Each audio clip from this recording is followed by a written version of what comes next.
Good morning সকলোকে আৰু এই ভিডিঅ'টো হ'ল যোৱা বছৰে 2023 চনৰ 31 ডিচেম্বৰৰ ভিডিঅ' মোৰ কন্যাখন আছিলে জন্মদিন আৰু মই কিবা এটা কাৰণত ভিডিঅ'টো দিয়া নাছিলোঁ সেইকাৰণে আজি মই 7 জানুৱাৰী তাৰিখে ভিডিঅ'টো দিছোঁ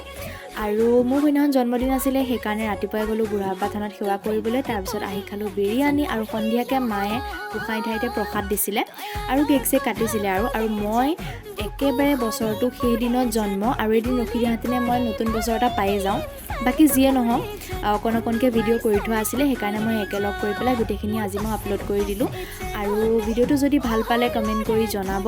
আৰু লাইক শ্বেয়াৰ আৰু ছাবস্ক্ৰাইব কৰিবলৈ নাপাহৰিব আৰু লাষ্টত আমাৰ আদি আৰু কুকুৰটো নেদেখালে নহ'ব সেইকাৰণে মই আদি আৰু কুকুৰক দেখাই দিছোঁ আৰু আমাৰ আদিক মই ইমানকৈ কেক নিদিওঁ কাৰণ সি একেবাৰে সৰু হৈ আছে কিন্তু তাৰ কাণ্ড মানে মোৰ গালত লগাখিনিকে সি খাইছে আৰু দুদিনমান দেৰিকৈ হ'লেও নতুন বছৰৰ এগালমান শুভেচ্ছা থাকিলে আৰু সকলোলৈকে নতুন বছৰটো ভাল হওক আৰু আজি ভিডিঅ'টো চেছ কৰিছোঁ আজিলৈ বাই বাই।